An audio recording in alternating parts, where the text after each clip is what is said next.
Good evening, everybody. My name is Todd Snackenberg, and I'm the arborist here with the City of Franklin. I'd like to welcome you all to our Tree Commission lecture.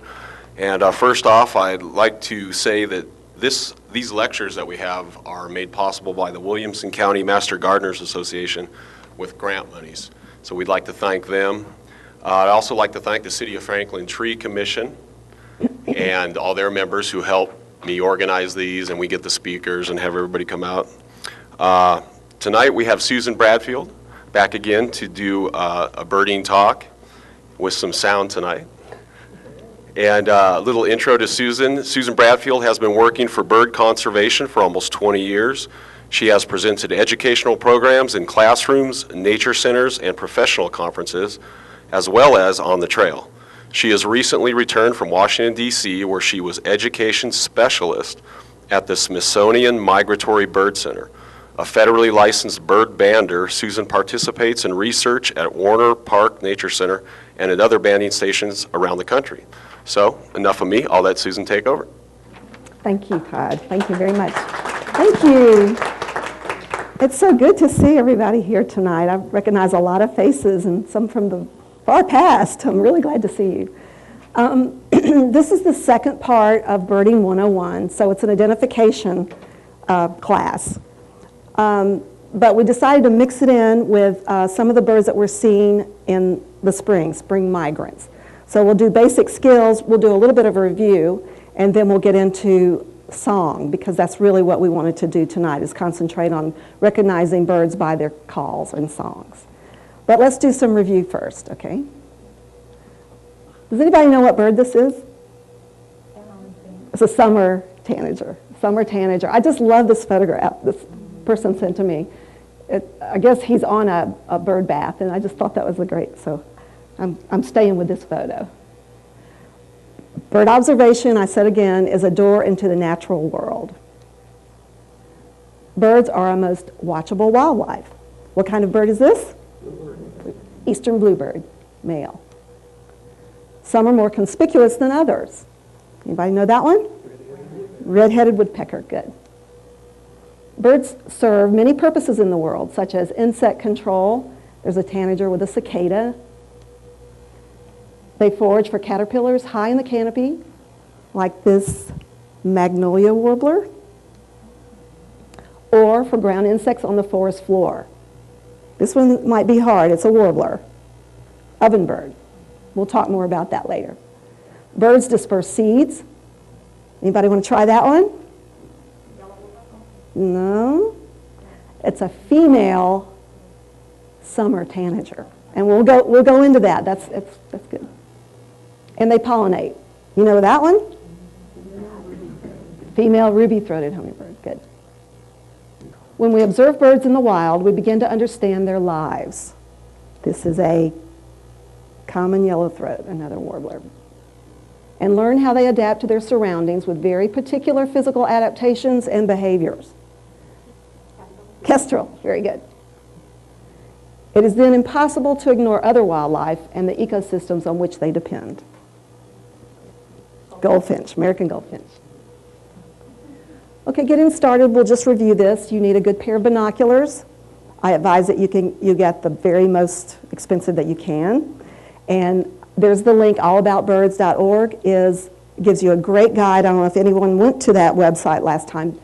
It kind of helps you decide how much you can afford and what would be the best for the money. Allaboutbirds.org.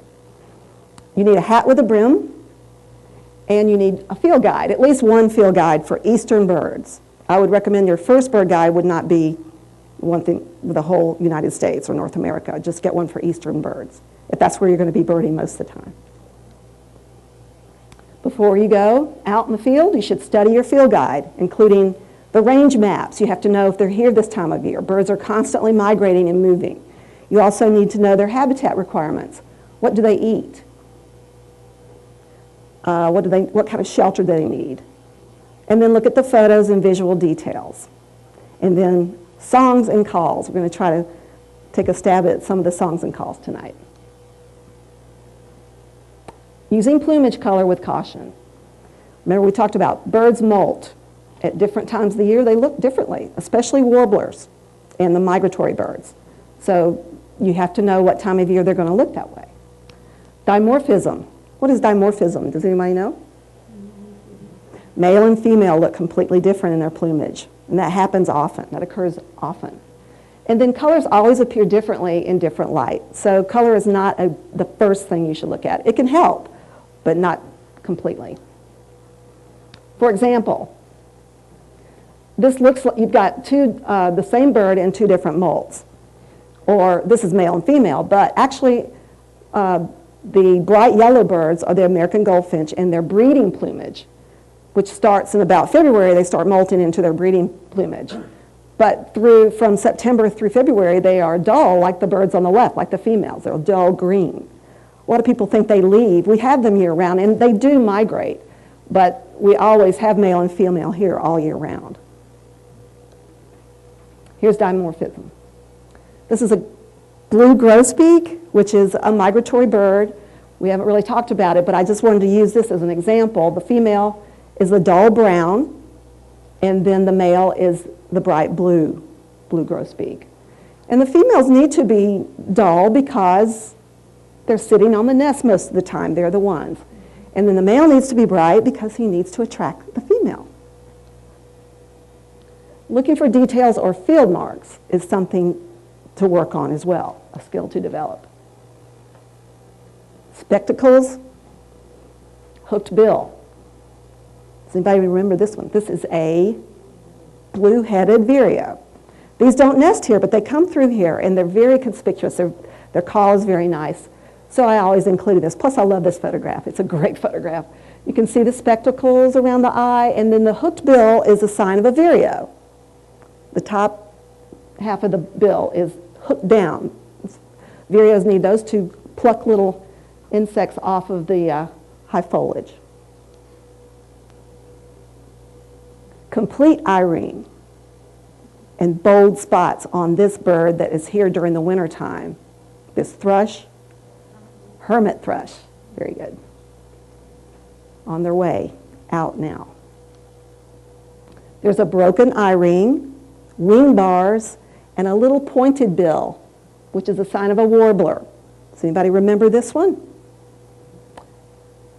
This is a northern parula. Arrive in early March or late March. And then behavior. Behavior is very important. If you know the behavior of a bird and you can study where they're supposed to be, high, low, or in between, and you know how they fly, then you can kind of figure out. Those are clues that will help you figure out the identification. Woodpeckers always bounce in flight. They kind of dip. Being quiet and patient, listening for sounds, singing, chipping, warnings, and follow those sounds. Birds make a lot of different sounds. They sing, but they also have different calls, and they're not always the same calls. So you have to start listening, and then they talk to each other too with little chips and other sounds. So when you hear that, you can follow the bird and find what kind of bird it is. That's the most fun part. Also, woodpeckers tap and drum. By the way, that large oval cavity is a sign of a pileated woodpecker, the large oval, making the nest there. Scratching through leaf litter. Some birds act like chickens and they scratch all the leaf litter, and this is a eastern towhee. Now, we're going to talk about bird vocalizations. And of course, I started with the most beautiful song in the world. And we're going to see if this works. This is going to work. Oh, there it is.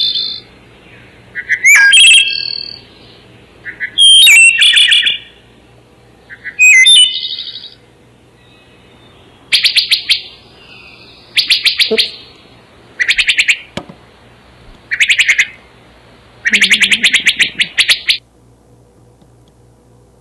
Oops. Didn't want to do that. Didn't want to end the show. Does anyone know what bird that is? Well, we'll talk about that bird. That's one of the most beautiful songs, but I just wanted to, we'll leave it up for you to figure it out for a few minutes. I didn't know if anybody would know this bird, so we'll go to the next one. Last time we talked about an easy way to categorize birds. And we talked about you should start in your own yard or your own property or a park close to you so you can get consistent and go every time and listen and see how things change. Well, let's start with this habitat, wooded neighborhoods. We mean it could be a neighborhood with mature trees and a few young trees or gardens or just feeders and bird baths, but it should probably have some trees. So these are the birds I was thinking. There's an overlap between this and forest birds, but I was thinking maybe this would be a good place to start. All right. This is the eastern towhee. This is a favorite of kids when I teach the kids about birds because of its call. And the memory phrase, or the mnemonic phrase, is drink your tea. See if you can hear it in this. Drink your tea. So if you hear that, you know you have a towhee in your yard. And they change their repertoire sometimes. Let's see if we can hear a ruby-throated hummingbird.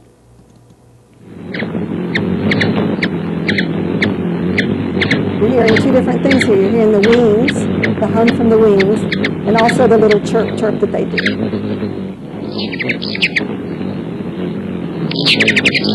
I'm sure you've all seen them chase each other around and you've heard that call. All right. I decided to mix in the neotropical migratory birds that we have every year. They're the tropical birds that spend the winter time in the tropics and then they come here into North America and Canada to nest. And so these birds have incredible journeys. They're full of all kinds of hazards like storms like we just had the other day, and then man-made hazards. So they're always fascinating to me. They're the most amazing birds to me. They have incredible adaptations. And the ruby-throated hummingbird is one of those birds. This is the only hummingbird that we have east of the Mississippi. It is also travels great distances. It spends the winter in Central America. It travels over the Gulf of Mexico like between 20 and 24 hours straight without stopping, these little birds. Before they go, they build fat, just clumps of fat on their body to keep them going. And sadly, just like all the other neotropical migratory birds, less than 20% make the first year. So a lot of these birds are declining. There's the female ruby-throated hummingbird. Notice she has a little bit of speckling under her chin, on her throat. A lot of people think it's a different species. We only have this species. This is the only species that breeds here, but we do have birds that come here in the wintertime from the northwest. We're starting to get more and more of those. The American robin, now this is not a migratory, it's a migratory bird, but it is not a neotropical migratory bird.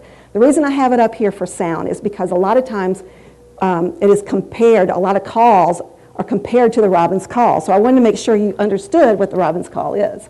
So let's see if this one will come on here.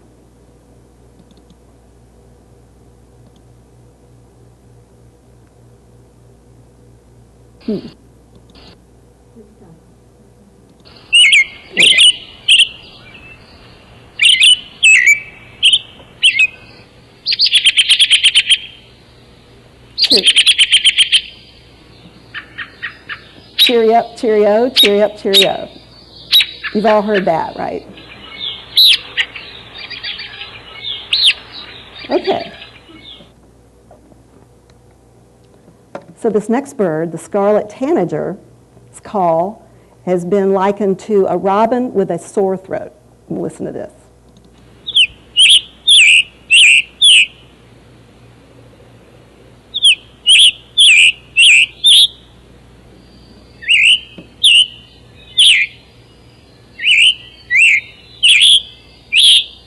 Do you hear the similarities?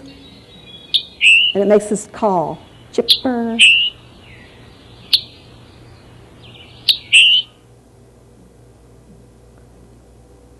They sing high from the canopy, high up on the larger trees and sing out very loud.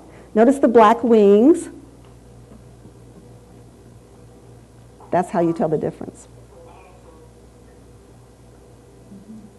All right. Here's the female scarlet tanager. You see a little of the dark color in her wings, but she doesn't look a whole lot like the other one, does she? That's why you can't depend on color.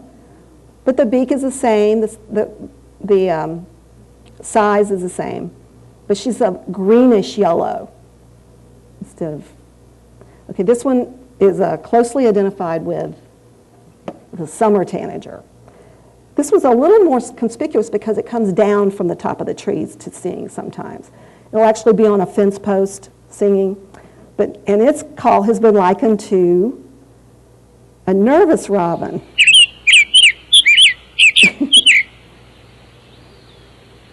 It's still the sing-songy.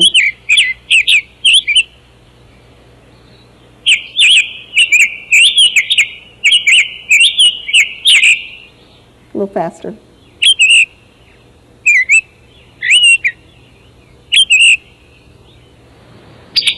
Hiccup. That's the call, hiccup.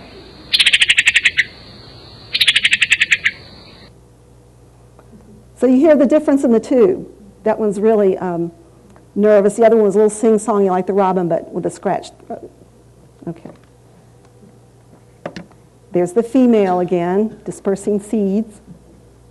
Notice the beak. The beaks are larger on the summer than they are on the scarlet. And she's more of a orangey yellow, rather, well, most of the time, orangey yellow rather than green yellow like the scarlet. So here's a comparison.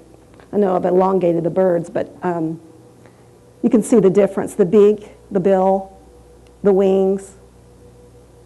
The tanager's bill is a lot larger than, compared in the head, than the scarlet.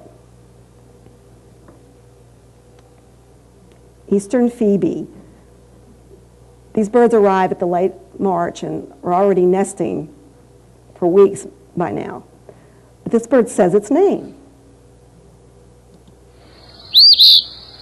Phoebe.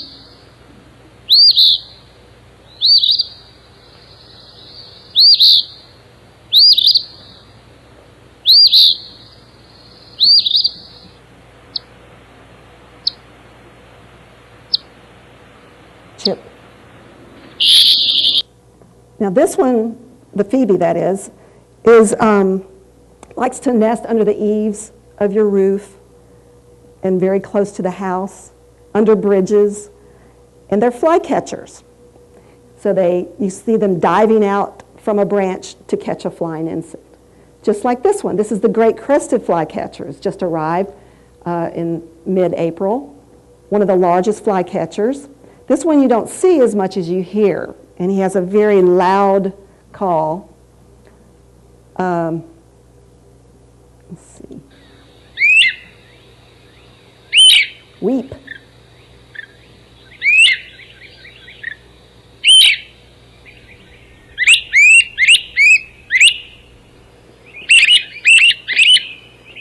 He does stay as high up as most birds do, calling.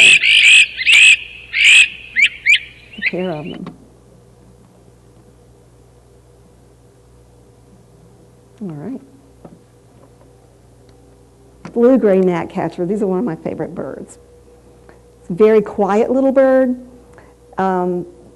Field recognition would be the eye ring and the tail, which is usually flashed around, kind of high.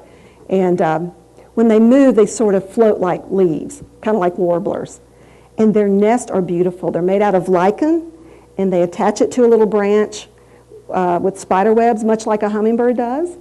And but they're a little bit more visible, so you can watch them. We've been watching them make a nest at home above our porch, and it's been exciting.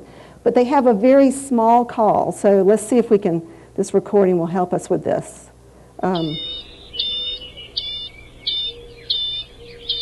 Quiet.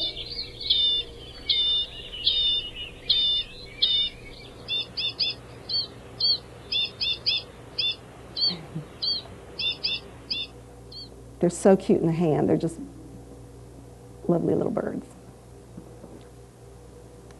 The chimney swift. Chimney swift doesn't exactly sing, but I don't know if you know the history of this bird. It is travels great distances to South America. Actually, they fly all the way to the Amazon basin in Peru, and we know that from banding. They're an interesting bird. They really are related to hummingbirds because of the way they're built. Their wings are relatively long compared to their body. They call them the flying cigars because when you look up in the air, they look like flying cigars. Their bodies are short and have small little feet. These birds do not perch. They're either flying around or they're clinging to the side of a horizontal wall. So they're always flying around is what they're doing. And then they call chimney swifts because they have, for a long time now, been making their nests in chimneys. Originally, it was in the big virgin timber that we had, but now they make their nest and they glue sticks to the inside of a chimney, and that's how they are nesting. And they allow only one nest per chimney. There are some research has shown that their numbers are falling now because people are having different kinds of chimneys, so they can't get in there. People don't like that, but they are very clean, and when they do nest, they only have one nest per chimney. Now, during the fall, they have this incredible migration where they flock in thousands. And every evening in the fall, if you found a really big chimney that they have, a favorite chimney along the way, you can watch them pour in to these big chimneys. It's an amazing sight. It just blows you away. In Washington, I lived in Washington, D.C. for a while, and there was this huge old hotel that had this great chimney. And we counted thousands, like 4,000 one night, just pouring in right at sunset. And they kind of do this little dance and they just drop in. And then in the morning they come out. That's just going along. We saw the same thing happen at the honey store here in Franklin. Very good. I've been looking for a place in Franklin. The honey store. Okay, we'll have to go see that in the fall. We'll have to watch that. It's amazing. It takes your breath away. I took people to this place in D.C. and we just sit there and just watch them. It's just amazing. They're incredible birds. They really are. We are very impressed with this bird. And so right now, though, if you look up right now, you might hear, or if you hear, they like the city because they are flying insects. I mean, they like to eat flying insects. They just fly around with their mouth open, just catching mosquitoes. So let's see if you've heard this sound.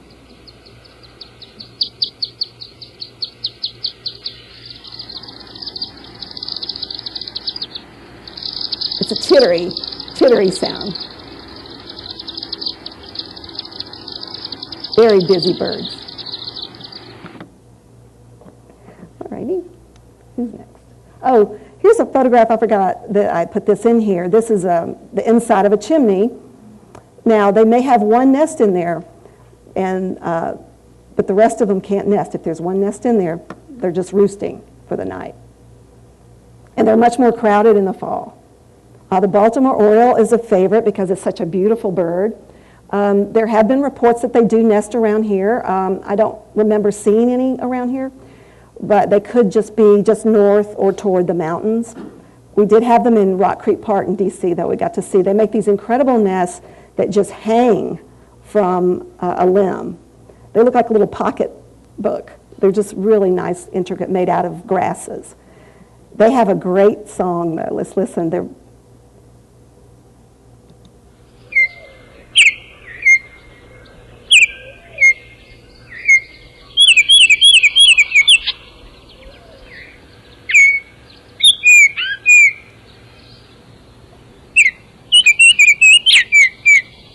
very conspicuous whistles.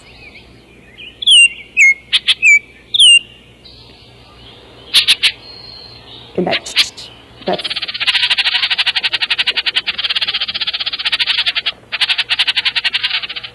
that will help you recognize them. I have not seen that. I expect to see one any time. Has anyone seen one yet? They like to hang out in the poplars when they're flowering. It's funny, you'll be looking at the poplars and noticing the orange on the leaf. They go, oh, there's an orange. Oh, that's a Baltimore Oriole. So look for those in there. That's where I've seen them the most. And they flock frequently in migration. a yellow warbler. Everyone says, oh, don't teach them the warblers, they're hard to see, but this is one of the most conspicuous warblers. They like to nest near water, and their call is not real loud, but it's distinct.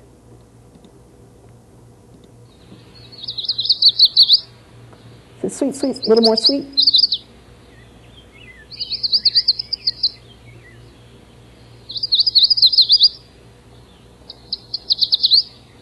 We had one at the park on banding day, but it was over us and it would not come down to the net, so we couldn't catch him.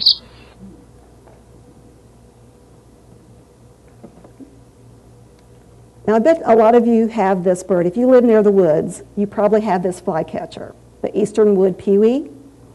But you don't know, it's just kind of a dull-looking bird. It looks a lot like a tufted titmouse, doesn't it, at first glance? But of course, the behavior is completely different. It perches on a bare limb, usually like this, and flies out to catch flying insects, like flycatchers do. But you may have heard its call, so now you'll know what it sounds like. Pee-wee.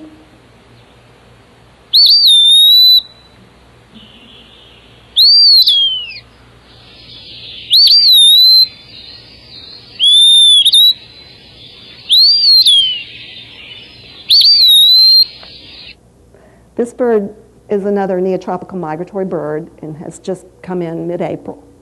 And we can't really identify it unless you hear it call. Now, if we have it in the hand, but if you're going, there's several different kinds of flycatchers that look very similar to the eastern wood pewee. But if you band them, you have to take measurements to make sure that you have that particular species. Measurements in the wing and the gape. But I bet you have that around here. Okay, let's go to the forest, the deep forest, which could be some neighborhoods around here, and some of you have property that has deep forest, so it's kind of an overlap between the two categories. Well, I can't help it. I love the wood thrush, so we're going to have to listen to it again, because this is the most beautiful songster of all. It likes deep, moist woods. It stays on the toward the ground. It usually does. You don't see it higher than 10 or 15 feet above, generally speaking, above the ground, because it feeds on the floor, insects on the floor, forest floor. So let's listen. I mean, poetry has been written about this bird because of its call.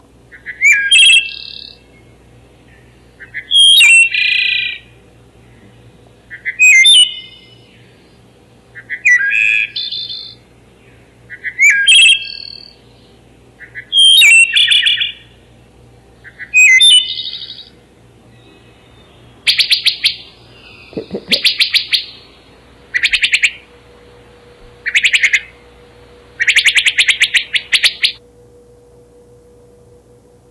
So you notice that most of these birds have at least two different kinds of, they have a song and then they have a call, and more than that.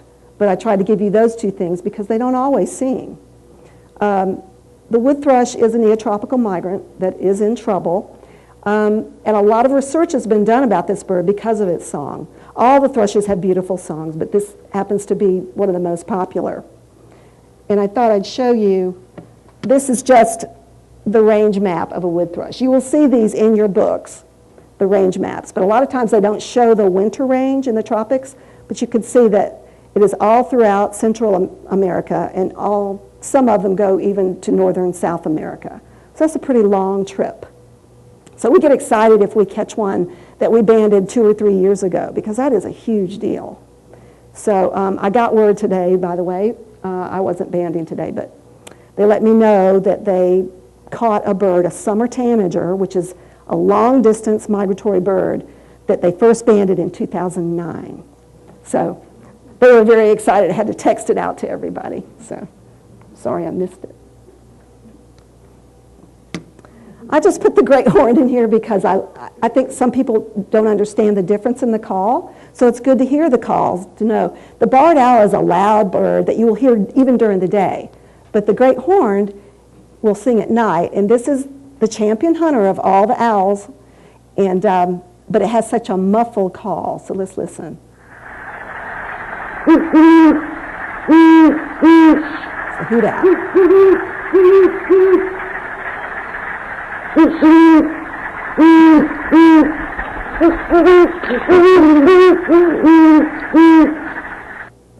And the high pitch note is the male in this case, and the lower pitch note is the female. And these birds they demand a lot of territory. They can live up to 20, 22 years. And so once they establish a territory, they keep it. They try to, unless it's development or something. But they'll run other birds off, and they don't like the barred owls in their territory either. They'll attack a barred owl and take them down. So they're kind of the king of the birds, the owls around here. We only have 3 owls that are here year-round, the great horned, the barred owl, and the screech owl. But we have some visiting owls during the wintertime that will come down. The very small northern saw-whet owl and a couple of long-eared owls have been reported. But these are our resident birds, the great horned, and the barred, and the screech.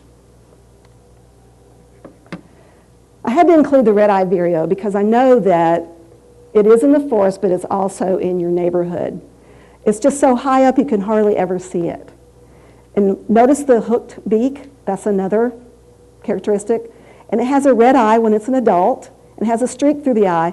But other than that, the color is just really not significant. I mean, it'll be up there in the tree and looking the same color as the leaves. So that's why it's good to know the call. This is a fairly long distant migrant. It will go all the way to northern South America, Venezuela and Colombia. And we have caught some that have been back and forth about 5 times at the banding station. Let's see if you might recognize this. And it says, here I am, where are you? Here I am, where are you? And it drives you crazy if you've got several of them around. So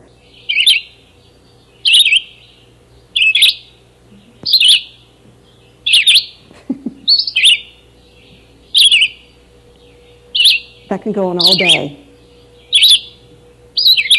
They're eating at the same time. I don't know how they do it. So you've probably heard that if you have woods. They're here now. There are a lot of different kinds of vireos. Some of them are very similar in appearance, and their calls can be very similar as well. So those are tough. So, you know, if you don't know them all, don't worry, you have to work on that one. But I think this is the most common one, and you'll know that it's a red-eyed vireo. A black and white warbler, I don't have the call for this one, but I wanted to include this one because sometimes this bird is very obvious. It's right before you. You know, it crawls around the trunk of a tree and the branches, and it's black and white, and it's a warbler, and it does go from here to Central America for the wintertime and come back here to nest. But it's a beautiful bird in the hand, and I wanted to show it to you so you can say, well, that's a warbler that I can see because it comes down low if you're in the woods. I love this photograph. This is a hooded warbler, which is becoming a little rare in some areas. It likes moist woods, stays kind of low to the ground compared to other warblers, and it has a distinct call. We had one in our yard last year for the first time in years, so I was very excited. It stayed and nested. Thing about warblers, the females look usually very different, so we'll just get the adult males down and then a more advanced class, and we can figure out the females. If this thing would come on, there.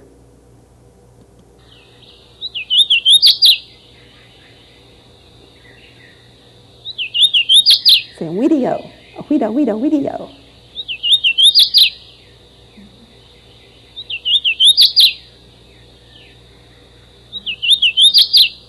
They're just beautiful in the hand, just gorgeous.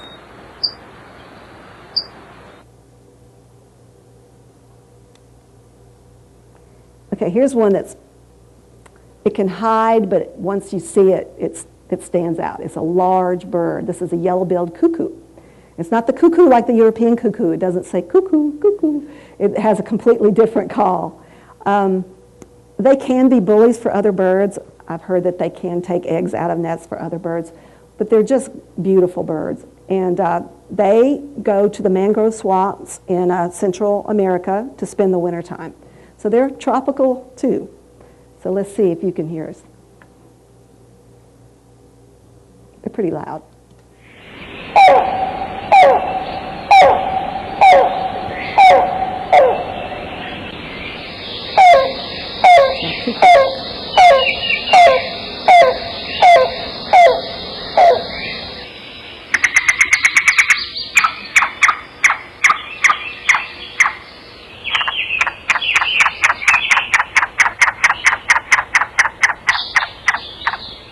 That would be hard to ignore.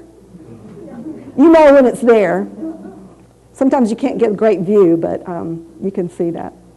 It would be, the tail is very distinct, so if you can get a look at that distinct tail, the white, it's very white with dark spots. All right. And again, the ovenbird. You will probably not see this bird, but you will hear it. For such a small bird, it has a loud call. This one, again, likes forest, moist forest. It forages on the ground, so you'll probably see it just a few feet above the ground if you hear it call. I have chased these things down and not ever found one. I know it's right in front of me, and I just can't find it. But they're named ovenbird because of their nest. They nest on the ground, and it resembles the old hornos, you know, the old ovens that were kind of round shape on. And so someone said, oh, that's an ovenbird because it makes that nest. But it looks like a thrush, but it's a warbler. It's small. And it has the streaking and an orange spot on the crown. Let's see if we can listen to this one. I have put the memory phrases on your handout. Teacher, teacher, teacher, teacher. It gets louder.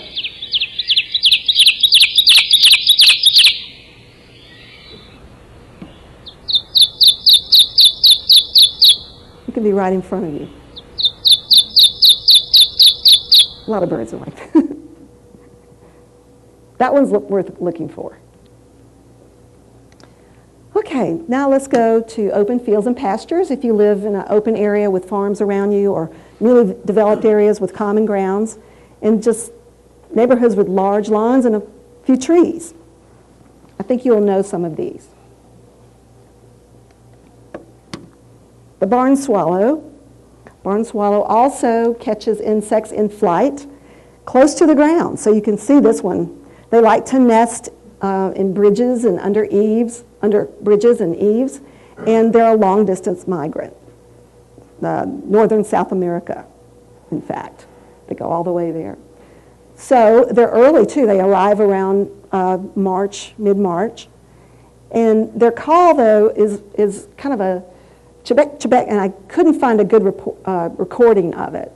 But you can hear it. It's just kind of it's not a song exactly. It's chebek, chebek, chebek, while it's feeding. And if you have any areas that are maybe around water, a bridge going over, you probably see them this time of year.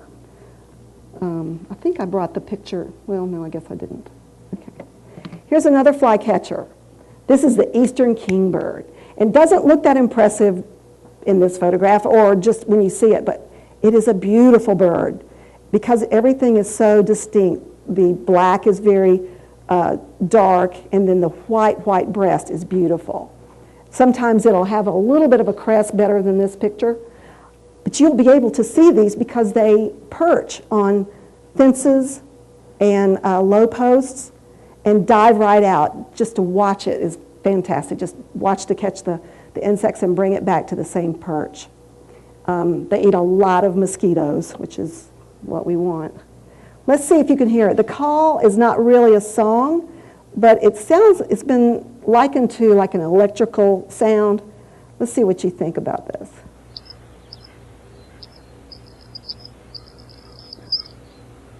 Can barely hear it.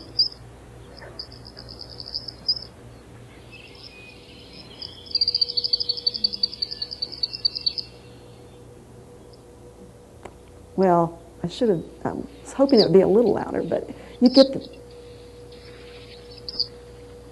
it's just very, very, but it has been likened to an electrical sound. You'll probably see these before you hear them if you're not tuned in to that sound. These are great birds. There's a saying about these birds in migration. When we were banding down on the Gulf Coast, I guess it was a couple of years ago, there's a man who has a big banding station down there. And so he always asks the crew from the Warner Park Nature Center to come out and help. So it's always fun because it's right around Fort Morgan, which is one of the first places the birds land when they're coming across the Gulf. And so I remember the first time I went down there, they said, oh, look for the kingbird, look for the kingbird. So we waited and waited, and sure enough, this kingbird started coming in. There was one, another, and they said, okay, get ready, because for some reason they're at the very beginning of the flock. And so as soon as they landed, all of these birds started coming in, and they were so tired.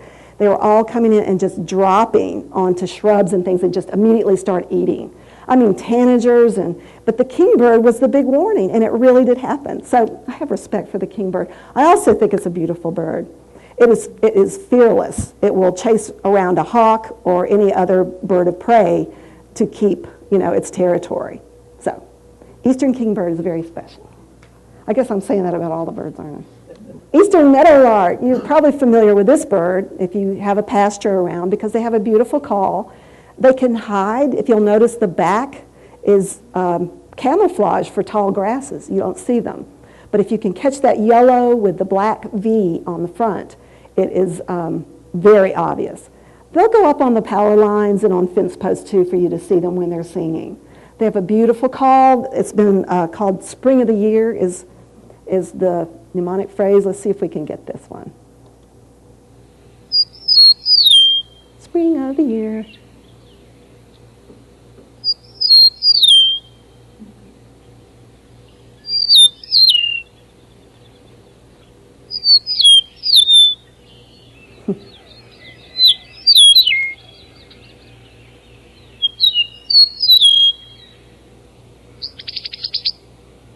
They do that little chip sound.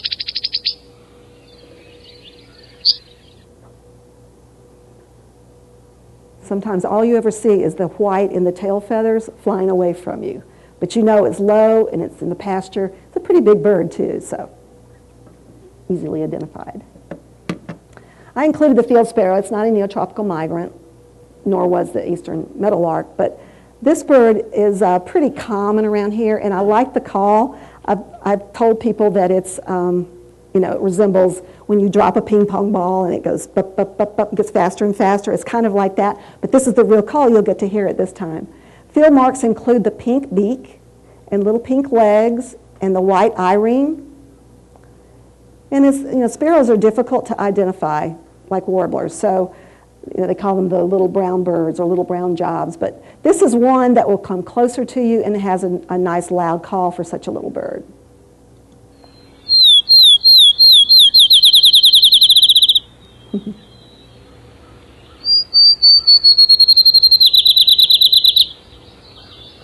Recognize that.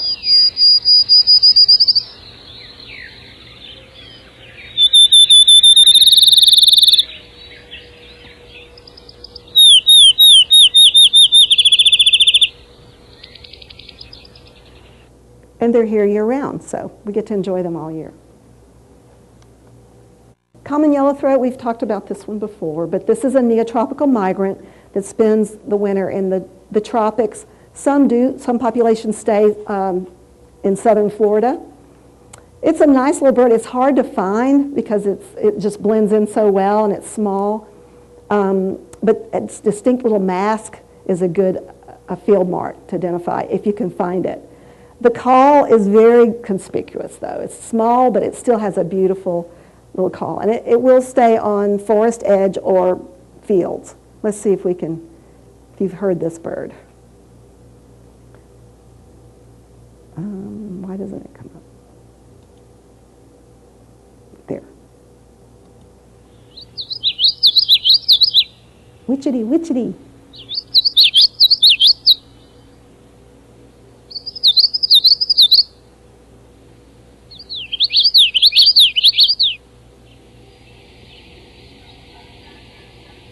Do you recognize that bird?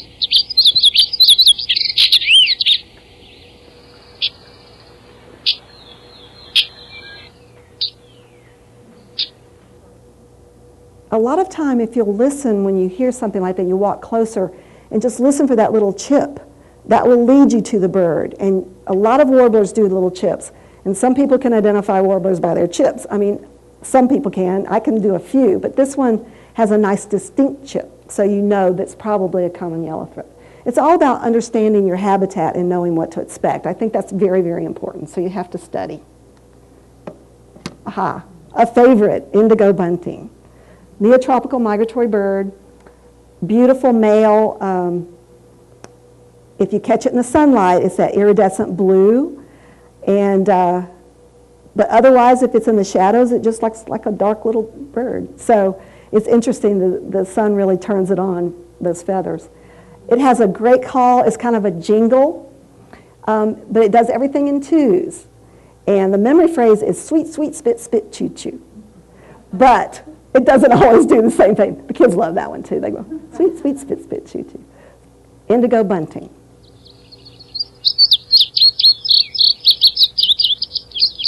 Here it's doing everything in twos.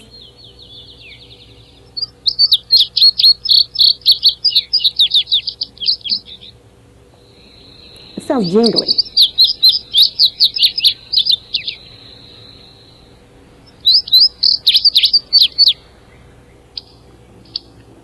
It also has a chip. So you've heard that, I bet. They're beautiful, and they're pretty common around here. We have them at the park a lot, and we have them at home as well. And I was going to show you, the female is a rich brown, but notice that her bill, just like the adult male, is a two-tone bill, and that is a good field mark. It's a two-tone.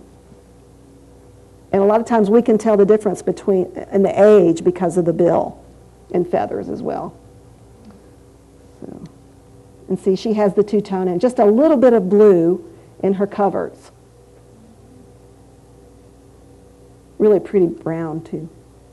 She's pretty. The yellow-breasted chat. This is a gorgeous bird, but it's good at hiding. But if you see that bright yellow, there's not another yellow like that. It's just a very distinct yellow. And look at the spectacles and the long tail. This bird has been classified as a warbler, been taken out, and now it's back. The taxonomists tell us how to classify these birds, and this is now another warbler. It's a large warbler. And the most important thing is its call, because I'm trying to give you birds that are pretty easy to hear. So it can mimic, but it makes really funny noises. So let's listen to the yellow-breasted chat.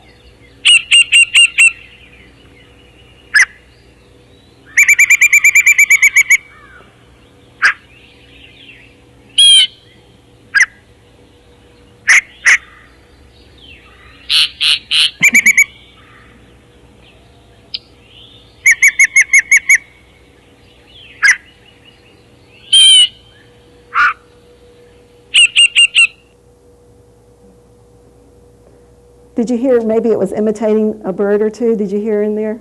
I think it was imitating a jay. And so they can mimic. But some of those are just unpredictable. There's not a pattern or anything. They'll just come out and do those.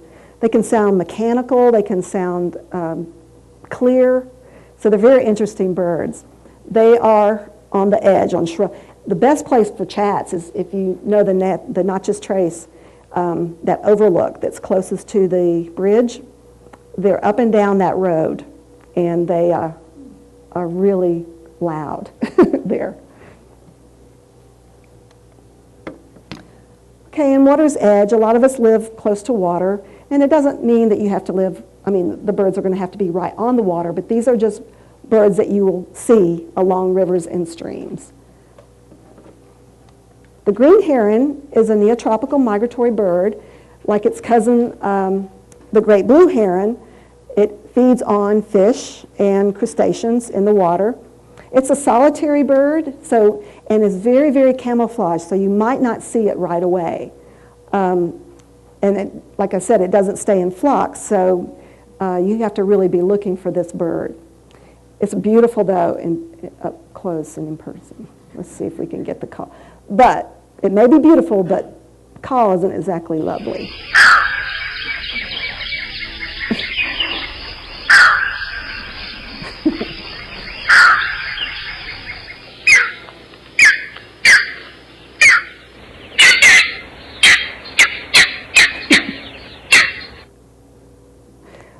told you it wasn't beautiful, but they're beautiful birds to see. And they are on the Harpeth. I've seen them on the Harpeth and on smaller streams as well. Everybody knows the belted kingfisher, but do you know the call? It's not really a song, it's more of a rattle sound, but these birds are up and down the Harpeth River, all the rivers, pretty common birds. They're fun to watch though because they fly up and down the stream, go back and forth, and nest very close to the water in the banks. Let's listen for this call. And it doesn't really call, like everything's going. Okay. So if you hear a really loud call and look up and see this flash of blue, it's a belted kingfisher. The head, it looks larger for the body. It's a nice bird. That's very beautiful. I'm sorry about the sound there. Okay, let's try this. Prothonotary warbler. This is a beautiful warbler, and they nest along Radnor. So if you go to Radnor for a hike, you will see these and hear them. The prothonotary is the only, well, one of two warblers, and only one in the eastern United States that nest in cavities. So you can build boxes for them, but they like cavities that are over water, and I guess it's for protection. So when the birds fledge from the nest, they actually drop into the water and swim to the shore or to safety. It's not far off the shore, but I think it is a protection mechanism. That's why they do that. And they're beautiful sounds. Let's hope to hear this one. Here it goes.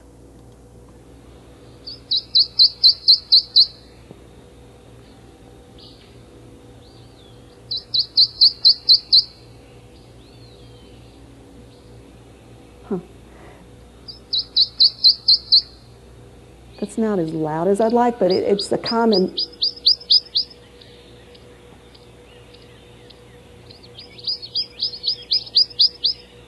It doesn't change pitch at all. It just says sweet, sweet, sweet, sweet, sweet.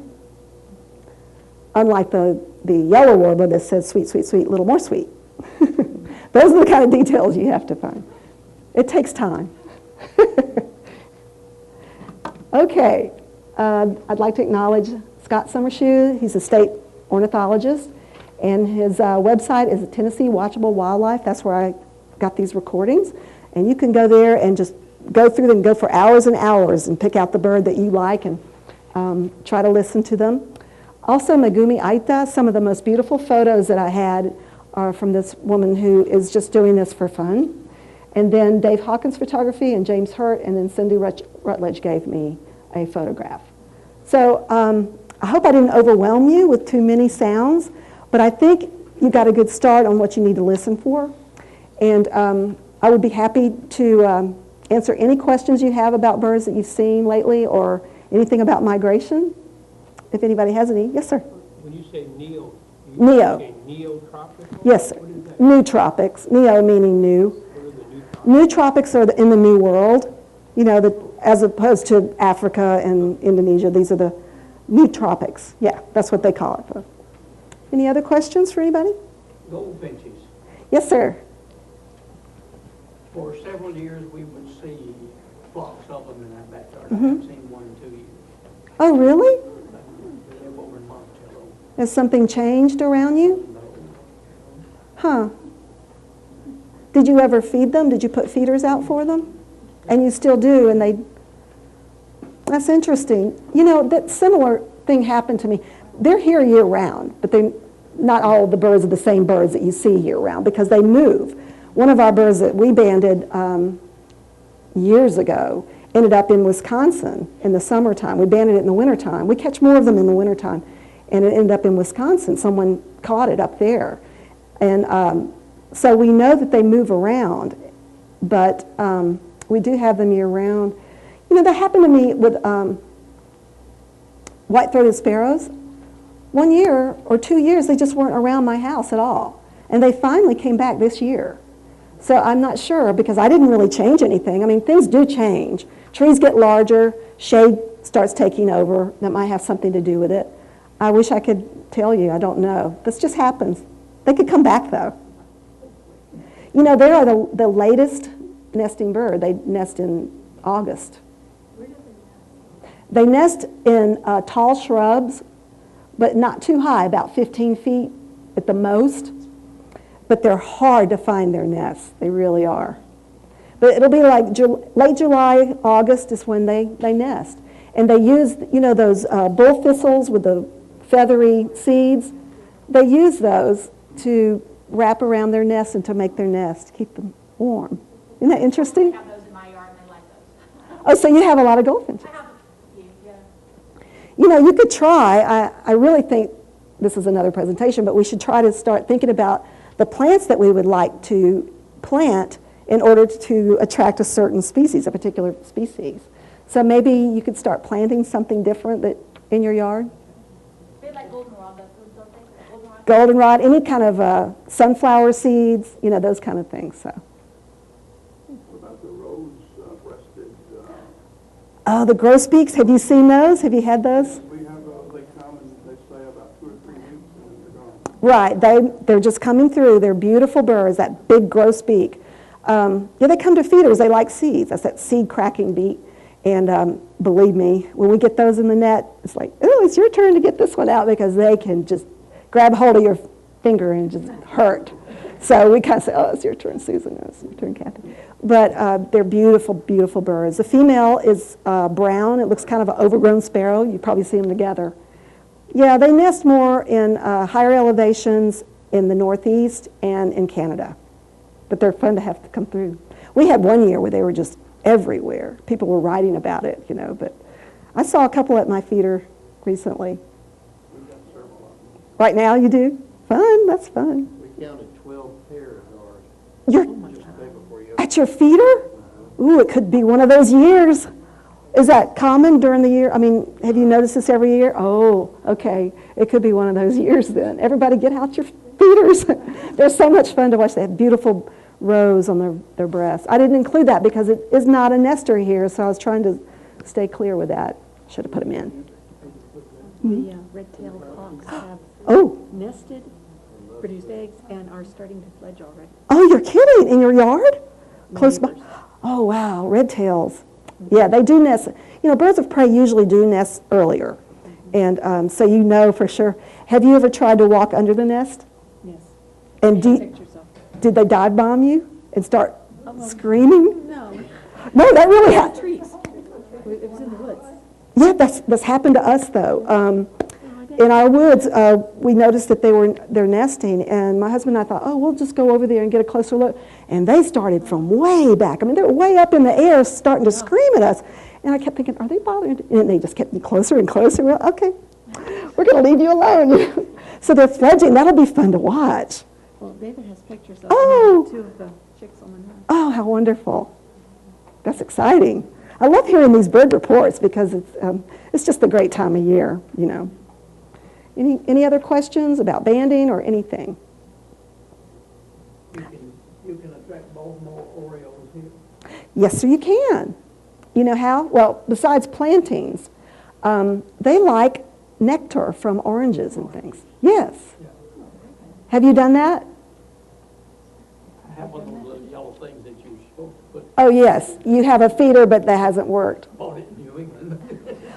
Well, put it out today. I mean, if you put a feeder out tonight, perhaps they'll fly in tonight. A lot of these birds do fly in during the night.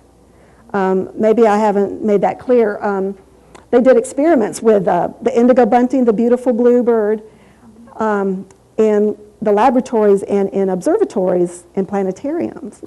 And they kept them in captivity and moved around the stars, and it were discovered, this was in the 70s, that they follow constellations in the path of the stars. That's one thing they do to learn how they get to where they go. They also follow landforms. They follow sunrise, sunset. They're just really interesting birds that they can make it at night. Of course, at night they aren't bothered by the predators like hawks and things like that. So they do, and it's interesting if you go out during migration at night, you can hear their little calls sometimes. If you're lucky, they fly over and you hear the little chips and calls in mixed flocks sometimes. So this is a very exciting part of the year. course, there's always migration all year long. It's just this is a heavy migration from the tropics. Susan, are their eyes more attuned to light? Yes, I would definitely say yes. And at great distances, they can see things that, 10 times our eyes. I was trying to remember which bird it was that they were talking about this recently. It was a smaller bird, not just a bird of prey, that they figured that the eyesight was 10 times our eyesight. So,